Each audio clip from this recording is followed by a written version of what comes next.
who do you think fears death the most? Which culture? Is it a hard question? Okay, let me tell you. Who tries to resist death the most? Which culture?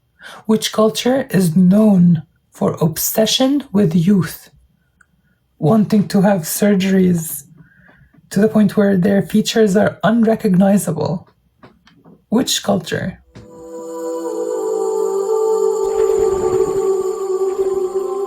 This is a reminder. You're not gonna live forever. Start working for your afterlife.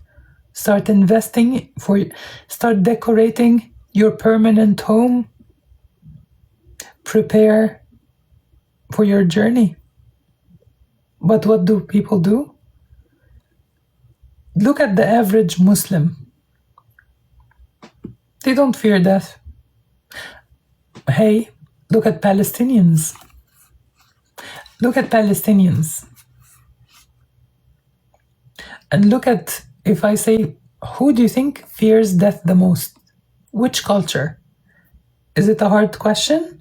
Okay, let me tell you. Who tries to resist death the most? Which culture? Which culture is known for obsession with youth, wanting to have surgeries to the point where their features are unrecognizable? Which culture?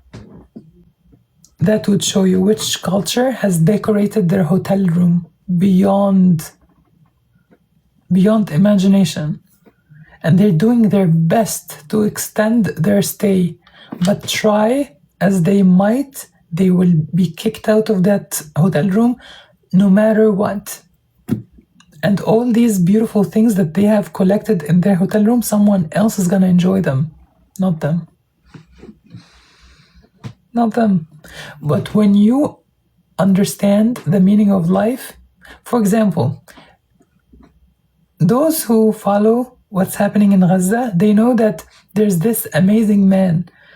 He's known for his famous heart-wrenching statement as he was holding his granddaughter who was brutally unalived by Israel. That toddler, she must have been like 6 years old. He looked at her and he hugged her and he was smiling, a smile of contentment. He knows that this is God's will and God gave that precious gift and God took that gift away. And as he was hugging her for the last time, he said, "This is the soul of my soul."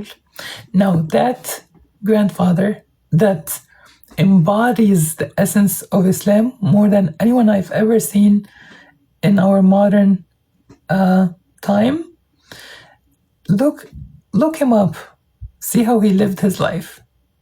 Did he acquire possessions? Did he use his time to make money or to help others? To paint a smile on kids' faces when he made them kites to play with. When he would go to his own mother, surprising her with a rose. That person was brutally unalived by Israel last week. And everyone was astonished. The picture of him martyred. His body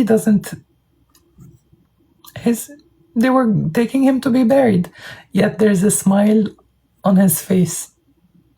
That's a man that wasn't busy decorating his hotel room, but he was busy decorating his actual permanent house.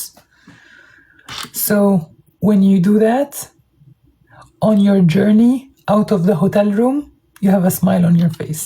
You're not obsessed with dying.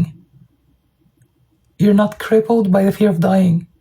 And as an added bonus, when someone you care about dies, it doesn't break your mind. It doesn't make you go insane because you believe that this is only temporary. You have beautiful patience. Patience that doesn't go like, why me? Why me? I don't believe in God anymore. I went to school in Canada. And I had a classmate. He's from Denmark. And I used to have religious discussions with him. He told me that he lost faith. He said that God died in his eyes the moment his sister died of cancer.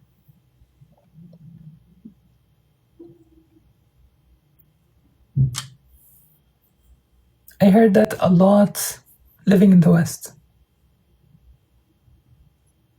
Yet look at Palestine. They're going through what we would imagine hell to be. When Hollywood gave us movies that talk about the scariest, most evil acts humanity can perceive, it's nothing compared to what they're going through. I watched a movie called The Purge. It's a horror movie set in America in the future, that there will come a day when the government would give permission 1 day a year for people to do any crimes against other people, and they're not going to be held accountable.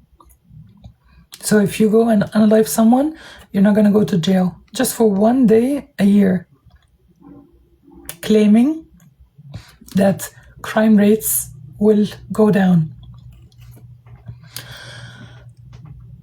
I watched these purge days in the movie when there's no law and order, and I watched what people would do to each other.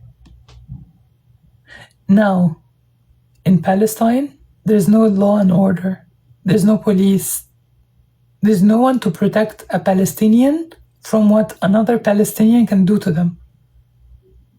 Yet we haven't heard about any crimes, any purge happening in Palestine. Now, what's the difference? For America to make a movie and make it successful, it has to present something that is logical, something that is likely. So for that movie to succeed, that means that they understand that the average American, when they live through these circumstances, is gonna act that way. And we don't even need to imagine. A few months ago, something happened in California. Someone broke into a 7-Eleven, and people passing by, instead of stopping him, they took their shirts, hid their faces, and went in to steal as well. And then someone else did it, and then before you know it, like a stampede of people hiding their faces, barging into 7-Eleven, stealing. Palestine is an open 7-Eleven. No police. People can do whatever they want, yet what do? They help each other. What's the difference? Islam is the difference. Islam did that. Good night, everyone.